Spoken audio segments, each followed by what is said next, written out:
नमस्कार दोस्तों, हर्षित द्विवेदी एजुकेशन में आपका स्वागत है। मेरा नाम है विनीत सागर। क्लास 12 एनसीईआरटी पॉलिटी की किताब चल रहा था, chapter 4 alternative centres of power चल रहा है।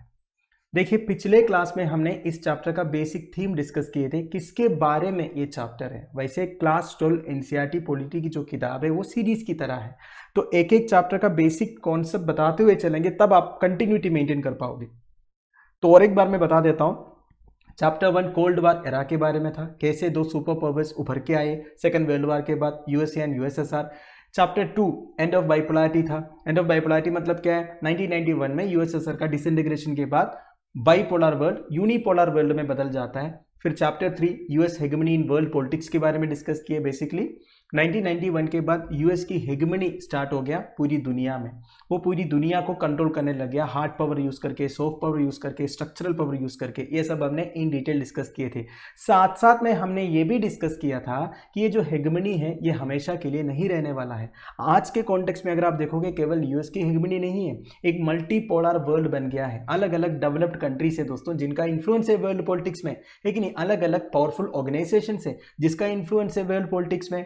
जैसे कि आसियान के बारे में हमने पिछले क्लास में डिस्कस किए थे, यूरोपियन यूनियन के बारे में डिस्कशन चल रहा था, है कि नहीं। सॉरी, आसियान के बारे में तो हमने डिस्कस नहीं किया, वो तो आगे डिस्कस करेंगे। अब तो यूरोपियन यूनियन चल रहा था। यूरोपियन यूनियन का फॉर्मेशन किस तरह हुआ, उसका बैकग्राउंड क्या है, ठीक है। तो बेसिकली हमने डिस्कस किया था कि कोल्ड वार के टाइम पर यूरोप का कंडीशन काफ़ी बुरा था, क्योंकि सेकंड वर्ल्ड वार से काफ़ी डिवास्टेशन हुआ था यूरोपियन कंट्रीज में। तो यूरोपियन कंट्रीज ये डिसाइड करते हैं कि यूनाइटेड स्टेट्स ऑफ अमेरिका से हेल्प लेके यूरोप को रिकवर करते हैं। तो United States of America Marshall plan के अंडर हेवी फंड्स प्रोवाइड करते हैं यूरोपियन कंट्रीज को, ठीक है। तो ये मार्शल प्लान के बारे में हमने डिस्कस किया था पिछले क्लास में।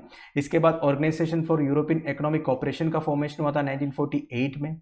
फिर काउंसिल ऑफ यूरोप एस्टैब्लिश हुआ 1949 में। ये बेसिकली पॉलिटिकल कोऑपरेशन के लिए एक स्टेप था। फिर देखिए, यूरोपियन इकोनॉमिक कम्युनिटी का फॉर्मेशन हो जाता है 1957 में, ठीक है। फिर फाइनली इस प्रोसेस को एक पॉलिटिकल डायमेंशन मिला था जब यूरोपियन पार्लियामेंट का क्रिएशन हुआ था। एंड जैसे 1991 में सोवियत यूनियन का डिसइंटीग्रेशन हो जाता है, यूरोपियन कंट्रीज मिलकर यूरोपियन यूनियन एस्टैब्लिश करते हैं 1992 में, ठीक है। तब तक हमने डिस्कस किए थे। फिर देखिए, the foundation was thus laid for a common foreign and security policy, cooperation on justice and home affairs and the creation of a single currency. तो देखिए, यूरोपियन यूनियन का जो फाउंडेशन है वो किस प्रिंसिपल के ऊपर बेस्ड था कि पूरे कंट्रीज का एक common foreign and security policy होनी चाहिए, जस्टिस एंड होम अफेयर्स में कोऑपरेशन होना चाहिए, और एक सिंगल करेंसी फॉर्म करना चाहिए। वो सिंगल करेंसी का नाम है दोस्तों यूरो। यूरो आजकल बहुत पावरफुल करेंसी है दोस्तों। यूएस डॉलर के साथ आप कंपेयर कर सकते हो, लगभग एक्सचेंज रेट सेम है। तो यूरो एक पावरफुल करेंसी कैसे बना है दोस्तों? देखिए, सिंपल सी बात है दोस्तों, इतने सारे कंट्रीज इकट्ठे जो आए हैं। अब देखिए, इस मैप में एक करेक्शन है, यूनाइटेड किंगडम अभी के हिसाब से यूरोपियन यूनियन का पार्ट नहीं है, ठीक है। ब्रेक्सिट से जनवरी 1, 2022 को ऑफिशियली ये यूरोपियन यूनियन से एक्सिट कर लिया। अब इसका रीजन क्या है वो भी मैं हल्का सा आपको आगे बताऊंगा। अब हम ये डिस्कस करते हैं यूरो एक पावरफुल करेंसी कैसे बना दोस्तों। बेसिक रीजन ये है दोस्तों, इतने सारे डेवलप्ड इकोनॉमीज एक साथ आके एक सिंगल करेंसी को अडॉप्ट किया। देखिए, कोई भी कंट्री का करेंसी वैल्यू या फिर एक्सचेंज वैल्यू कैसे बढ़ता है, जब उनके बनाया हुआ चीज़ों का या फिर सर्विसेज का डिमांड रहता है पूरी दुनिया में। फॉर एग्जाम्पल, बहरीन दिनार, कुवैत दिनार, ओमान रियाल, ये सबका अगर आप एक्सचेंज रेट देखोगे काफ़ी ज़्यादा है। क्यों है? क्योंकि उनके पास तेल है जिसका डिमांड है पूरी दुनिया में। तो इसी तरह कोई भी कंट्री का बनाया हुआ चीज़ों का, रिसोर्सेज का, सर्विसेज का जब वैल्यू रहता है पूरी दुनिया में, तो भी सी बात है उस कंट्री का करेंसी का रेट जो है, एक्सचेंज रेट है, वो ज़्यादा होगा। अब देखिए, अगर फ्रांस, जर्मनी, स्वीडन जैसे कंट्रीज अकेला ये काम करते तो उनकी करेंसी का वैल्यू उतना नहीं होता। आप समझ रहे हो ना दोस्तों। अब यूरो का वैल्यू इतना कैसे बढ़ गया? क्योंकि ये सारे जो डेवलप्ड इकोनॉमी से वो एक साथ आए और ये डिसाइड किया हम यूरो को as a common currency accept करेंगे, और जितने भी इंटरनेशनल ट्रांजैक्शन से हम यूरो में ही एक्सेप्ट करेंगे। तो इसका वैल्यू तो बढ़ना ही है ना। पर देखिए दोस्तों, एट द सेम टाइम आपको यह भी समझना है कि कुछ कंट्रीज अभी भी यूरोपियन यूनियन में है जो यूरो को as its official currency accept नहीं किया है। तो खोल मिला के आप समझ रहे हो ना दोस्तों, यूरोपियन यूनियन के अंदर जितने कंट्रीज है उन पूरे कंट्रीज को आज से सिंगल कंट्री समझने का कॉन्सेप्ट है यूरोपियन यूनियन वाला कॉन्सेप्ट। जैसे कि आपने इंडो यूरोपियन यूनियन समिट के बारे में सुना होगा। इधर देखिए यूरोपियन यूनियन को ऐसे एक कंट्री हम समझ रहे हैं जैसे कि यूनाइटेड स्टेट्स ऑफ अमेरिका है। वैसे former prime minister of United kingdom Winston Churchill ने एक बार ये बोला भी था कि हमें United States of Europe create करना चाहिए जैसे कि यूनाइटेड स्टेट्स ऑफ अमेरिका है, तब जाके हमारा डेवलपमेंट होगा। तो वही कॉन्सेप्ट आप इधर भी रिलेट कर सकते हो। तो जब ऐसे सिंगल कंट्री एक्ट करेंगे तो उनका एक single foreign and security policy होना चाहिए ना। ऐसा नहीं कि अलग अलग कंट्रीज दूसरे कंट्रीज के साथ जाके कोई बायलैटरल एग्रीमेंट साइन करो, ऐसा नहीं, कलेक्टिवली सब कुछ होना चाहिए। इन सबके लिए एक ही फॉरेन पॉलिसी, सबके लिए एक ही सिक्योरिटी पॉलिसी, सबके लिए एक सिंगल करेंसी। तो ये जो कॉन्सेप्ट है एक हद तक सक्सेसफुल रहा है, फिर भी आप 100% सक्सेसफुल है ये भी नहीं बोल सकते, कुछ कॉन्स्टेंट्स हैं, इसके बारे में हम आगे देखेंगे। तो अब हम डिस्कस करेंगे किस तरह European union over the time एक इकोनॉमिक यूनियन से पॉलिटिकल यूनियन में बदल गया है। And the EU has started to act more as a nation state। देखिए यूरोपियन यूनियन एक नेशन स्टेट की तरह एक्ट करने लगा है। क्या होता है नेशन स्टेट, ये सबसे पहले समझना होगा। नेशन स्टेट का मतलब ये होता है दोस्तों, जब एक कंट्री के जितने लोग हैं वो सब होमोजेनस है, मतलब एक ही ग्रुप से बिलोंग करते हैं। उनकी पॉलिटिकल आइडेंटिटी की बात नहीं कर रहा हूं, उनके बीच में एक स्ट्रॉन्ग बॉन्डिंग होना चाहिए।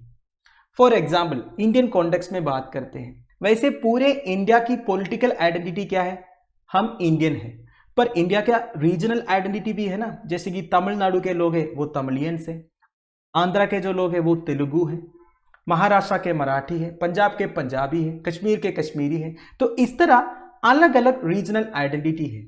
देखा जाएगा तो ये रीजनल आइडेंटिटी जो है वो स्ट्रॉन्ग है, मतलब एक बंगाली और बंगाली के बीच में जो बॉन्डिंग है वो बंगाली और तमिलियन के बीच में आपको नहीं देखने को मिलेगा।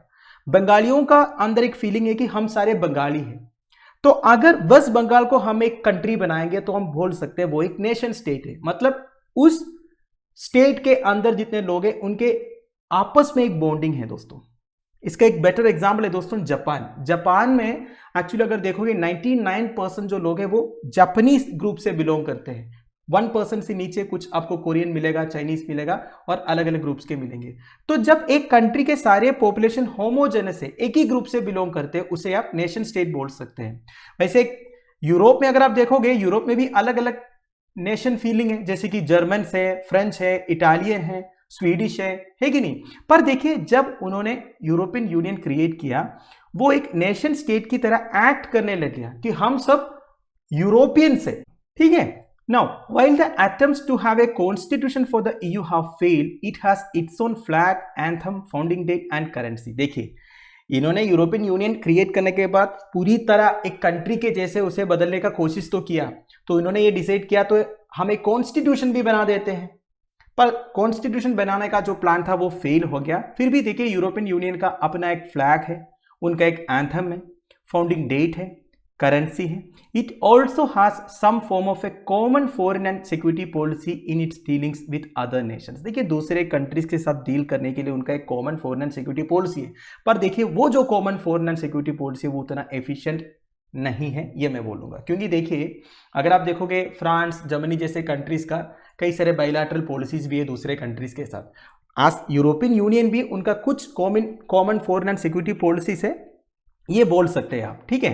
कुछ The European Union has tried to expand areas of cooperation while acquiring new members, especially from the erstwhile Soviet bloc.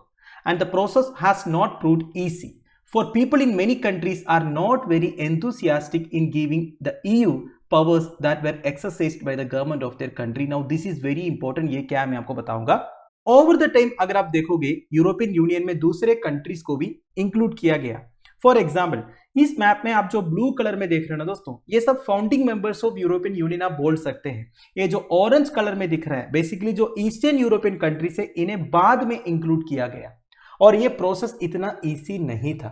क्यों नहीं था? देखिए प्रीवियस क्लासेस में मैंने आपको बताया था कि ये जो ऑरेंज कलर में कंट्रीज दिख रहा है जैसे कि एस्टोनिया, लातविया, लिथुआनिया, ये सब एर्स्टवाइल यूएसएसआर के पार्ट था, है कि नहीं। अब ये सारे तो पार्ट नहीं था, जैसे कि पोलैंड, स्लोवाकिया, हंगरी, रोमानिया वगैरह यूएसएसआर का पार्ट तो नहीं था, फिर भी ये सारे कम्युनिस्ट आइडियोलॉजी फॉलो करते थे, ठीक है। वेरास ये जो ब्लू कलर में आपको कंट्रीज दिख रहा है ये सारे कैपिटलिस्ट आइडियोलॉजी फॉलो करते थे। मैंने आपको पिछले क्लासेस में यह बताया था कि ये कैपिटलिज्म फॉलो करने की वजह से ये जो ब्लू कंट्रीज में डेवलपमेंट हो गया था और ये जो ऑरेंज कंट्रीज है उधर डेवलपमेंट नहीं हुआ था, है कि नहीं। तो जब यूरोपियन यूनियन को एक्सपांड किया गया, जैसे कि ये जो ईस्ट यूरोपियन कंट्रीज को यूरोपियन यूनियन में इंक्लूड किया गया, तो काफी रेजिस्टेंस हुआ था और सबसे ज्यादा रेजिस्टेंस हुआ था ब्लू कंट्री से, क्योंकि वो ये नहीं चाहते थे इन सारे कंट्रीज को यूरोपियन यूनियन में इंक्लूड करें। क्योंकि देखिए होता है ना दोस्तों, बेसिक ह्यूमन साइकोलॉजी है कि अगर रिच पीपल का एक ग्रुप है और वो ग्रुप को एक्सपांड करना चाहता है, उसमें अगर गरीब लोग भी आ जाएंगे तो जो रिच लोग हैं, जो कंजर्वेटिव लोग हैं, उनको तो अच्छा नहीं लगेगा। वो बोलेंगे कि हम देखिए अमीर लोगों का ग्रुप है, ऐसे ही रहने देते हैं, ये छोटे मोटे लोगों को लेते नहीं। तो इसी तरह का एटीट्यूड था ब्लू कंट्रीज का पहले, पर बाद में इनको इंक्लूड किया गया यूरोपियन यूनियन को एक्सपांड करने के चक्कर में। क्योंकि देखिए जितना एक्सपांड करोगे उतना पावरफुल होगा, है कि नहीं। तो वो एक पॉलिसी। नाउ दूसरा मोड ऑफ रेजिस्टेंस यही कंट्रीज में से हुआ था। इन कंट्रीज के जो लोग थे वो यूरोपियन यूनियन जोड़ना नहीं चाहते थे, क्योंकि देखिए मुश्किल से ये लोग यूएसएसआर से अलग हुए थे, रशिया का सेंट्रलिस्ट कंट्रोल चल रहा था, कम्युनिस्ट आइडियोलॉजी से परेशान हुए थे, अब फिर से दूसरा यूनियन का पार्ट बन रहा है। तो इनको ये डर लग रहा था यूरोपियन यूनियन में शामिल होने से इनके ऊपर फिर से कोई ना कोई एक सेंट्रलिस्ट कंट्रोल आ जाएगा। फिर भी देखिए ये रेजिस्टेंस के बावजूद ये लोग भी ज्वाइन किए यूरोपियन यूनियन का, और यूरोपियन यूनियन ज्वाइन करने से इनका फायदा ही हुआ है, नुकसान कुछ नहीं हुआ है।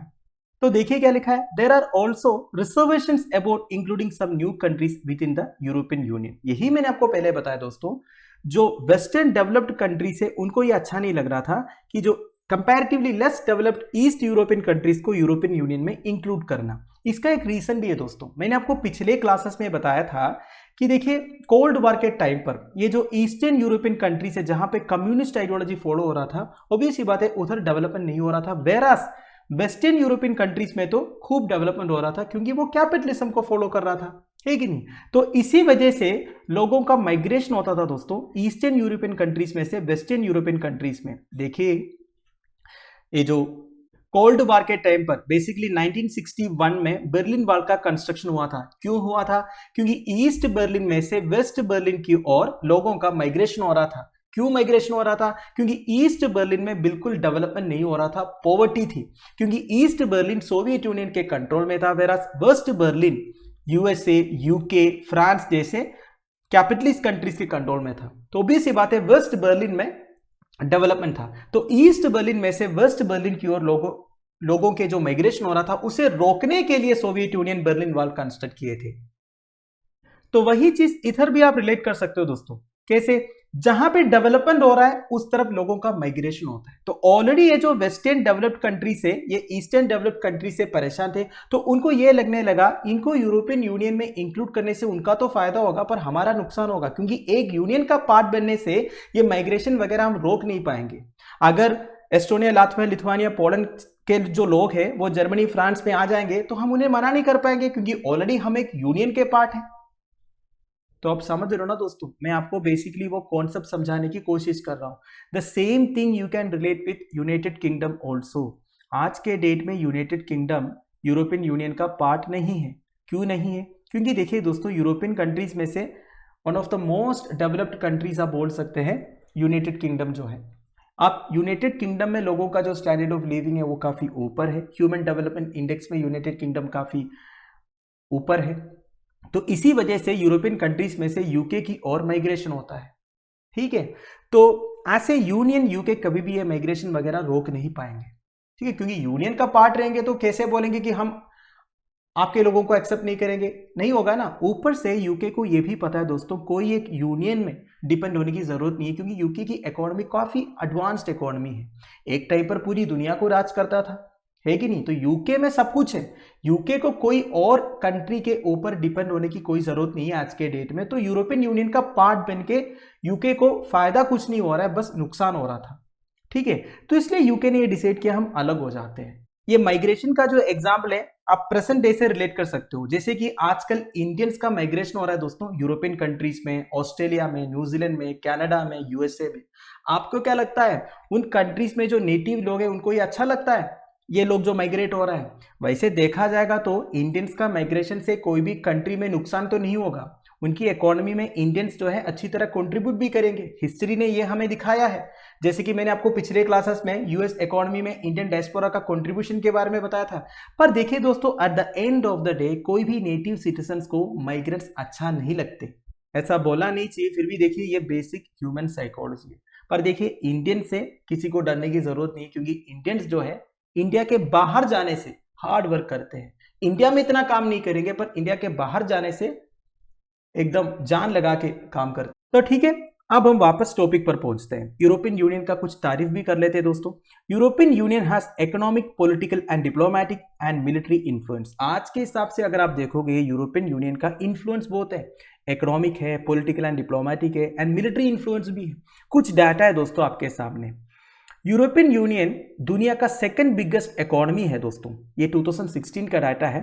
2016 में उनका जीडीपी $17 ट्रिलियन था, next to that of United States of America.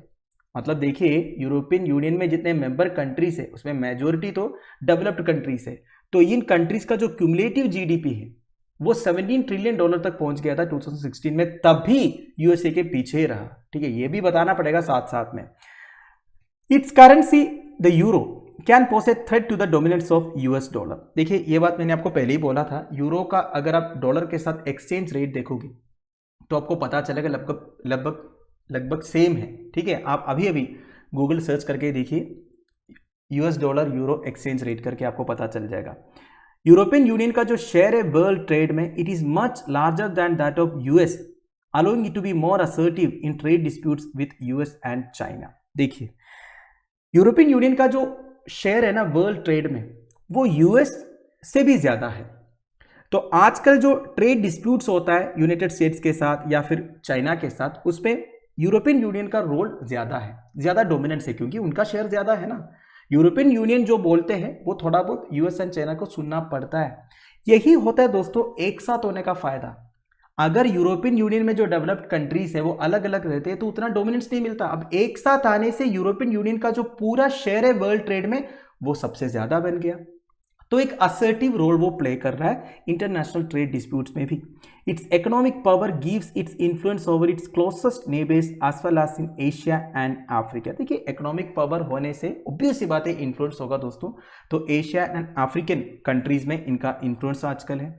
It also functions as an important bloc in international economic organisation such as World Trade Organisation. देखिए WTO में one of the prominent member है आजकल European union जो है, और भी कई सारे इंस्टीट्यूशन है दोस्तों जहाँ पे यूरोपियन यूनियन का इन्फ्लुएंस है। देखिए सिंपल सी बात है दोस्तों, आपके पास पैसे है, आपके पास पावर है, ऑटोमेटिकली आपको इंपॉर्टेंस मिल जाएगा।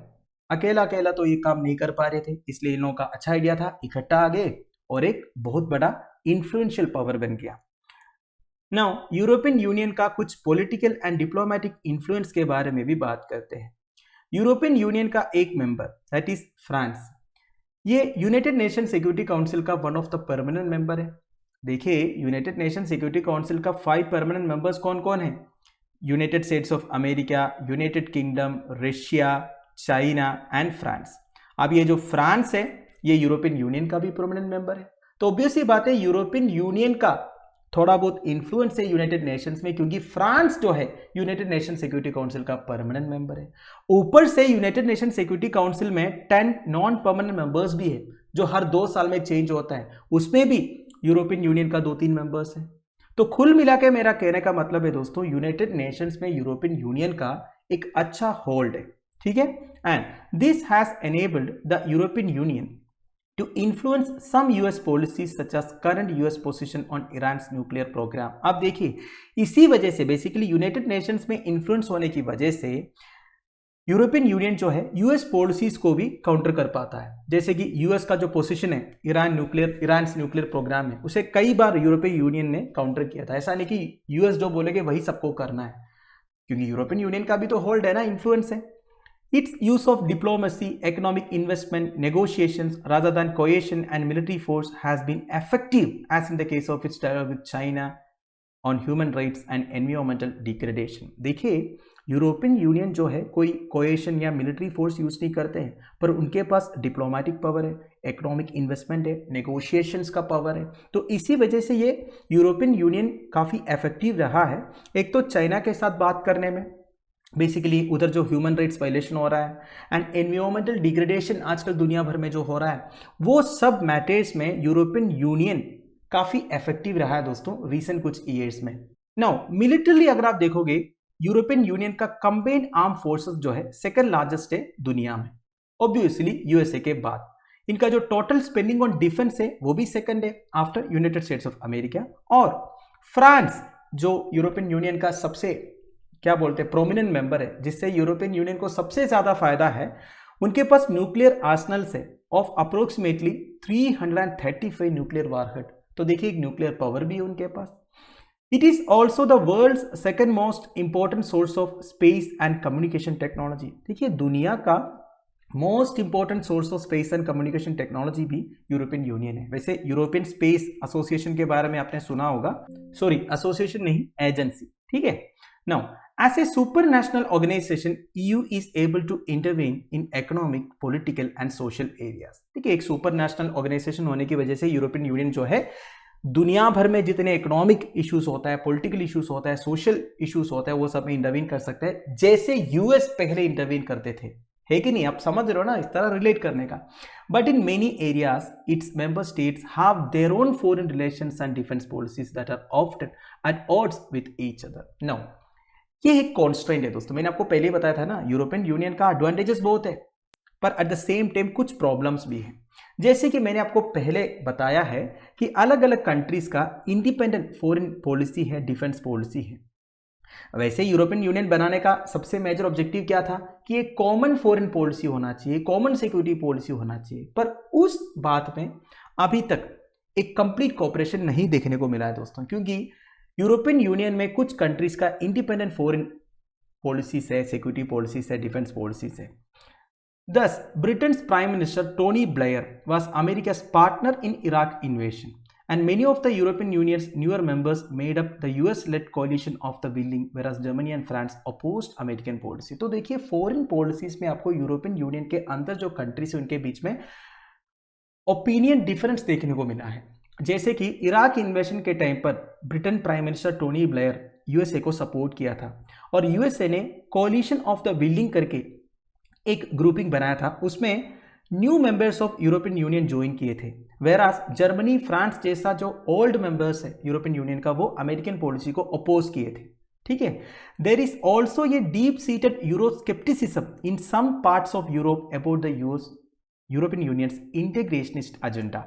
इससे पहले दोस्तों ये कोलिशन ऑफ द विलिंग के बारे में भी मैं आपको बता देता हूं, मैं इसलिए एक्सप्लेन नहीं किया था, ये सब के बारे में हमने पहले भी डिस्कस किया है, ठीक है, फिर भी एक बार बता देता हूं। देखिए 9/11 टेररिस्ट अटैक जो वर्ल्ड ट्रेड सेंटर न्यूयॉर्क में हुआ था, उसके बाद the then American president George Bush global war on terror declare किए थे ना, तो उस टाइम पे यूएसए ने इराक को इन्वेड किया था। तो यूएसए को सपोर्ट करने के लिए काफी सारे कंट्रीज का फोर्सेस भी पहुंच गए थे।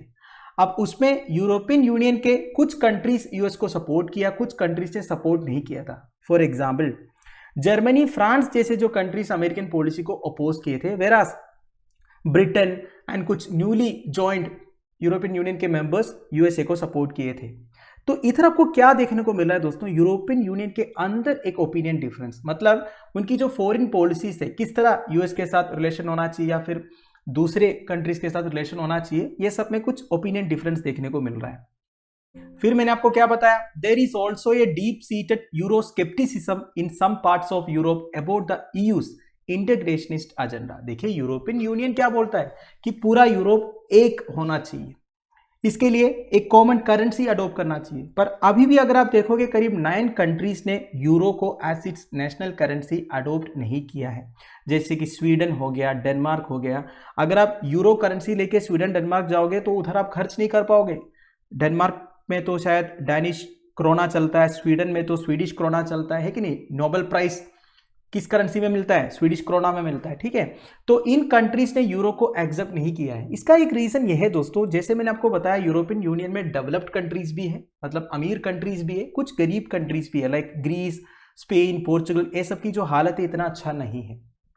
तो डेवलप्ड कंट्रीज को ये लगने लगा कि ये यूरो को ऐसे कॉमन करेंसी अडॉप्ट करने से हमारा जो इंपॉर्टेंस है, प्रोमिनेंस है, ये सब डिक्लाइन हो जाएगा और फालतू में इन लोगों को फायदा मिल जाएगा। तो इस वजह से कुछ कंट्रीज ने अभी भी मतलब ये यूरो को एक्सेप्ट नहीं किया। इसलिए मैंने बोला दोस्तों, there is a deep seated euro scepticism, एक डाउटफुलनेस है अभी भी यूरोपियन यूनियन के अंदर कि यूरो को अडोप्ट करना है या अडोप्ट नहीं करना है। फॉर एग्जाम्पल मैं आपको बताऊंगा, ब्रिटेन का फॉर्मर प्राइम मिनिस्टर 1980s में ब्रिटेन के प्राइम मिनिस्टर थी मार्गरेट थैचर। शायद आपने थैचरिज्म के बारे में सुना होगा। ये इकोनॉमिक्स में एक इंपॉर्टेंट टॉपिक है थैचरिज्म, इन्होंने जो इकोनॉमिक रिफॉर्म्स लेके आया था। तो मार्गरेट थैचर ने यूनाइटेड किंगडम को यूरोपियन मार्केट से अलग रखी थी, ठीक है, क्योंकि उनको पता था ये यूरोपियन मार्केट में यूके को इंक्लूड करने से यूके का फायदा कुछ नहीं होगा, यूके से दूसरे कंट्रीज को फायदा होगा। तो ये मार्गरेट थैचर ने क्या किया, यूनाइटेड किंगडम को यूरोपियन मार्केट से अलग रखा। वैसे यूनाइटेड किंगडम भी यूरो को एक्सेप्ट नहीं किया था। यूनाइटेड किंगडम में क्या चलता है, पाउंड चलता है कि नहीं। No, Denmark and Sweden have resisted the Maastricht Treaty and the adoption of euro, the common European currency. Maastricht Treaty के बारे में मैंने पहले ही बताया था आपको, बेसिकली जिससे ये यूरोपियन यूनियन का शुरुआत हुआ था, ठीक है। तो मैस्ट्रिक्ट ट्रीटी के टाइम पर यह बताया गया था कि यूरो को अडॉप्ट करना चाहिए, एक कॉमन यूरोपियन करेंसी होना चाहिए, ठीक है। तो इसे डेनमार्क एंड स्वीडन ने तब से रेसिस्ट किया था, अभी भी एक्सेप्ट नहीं किया है। So this limits the ability of the EU to act in matters of foreign relations and defence. तो foreign relations and defence field में अभी भी यूरोपियन यूनियन उतना इफेक्टिव नहीं है दोस्तों। तो ठीक है, आई होप आपको समझ में आ गया यूरोपियन यूनियन का पूरा जो बैकग्राउंड है, फॉर्मेशन है, इसमें जो लिमिटेशंस है वो सबके बारे में, ठीक है। कुछ इंपॉर्टेंट डाटास भी मैंने आपको बता दिया। तो अगले वीडियो में हम टाइमलाइन ऑफ यूरोपियन इंटीग्रेशन के बारे में डिस्कस करेंगे, वो भी एक इंपॉर्टेंट टॉपिक है। तो अभी के लिए इस वीडियो को मैं फिनिश कर रहा हूं।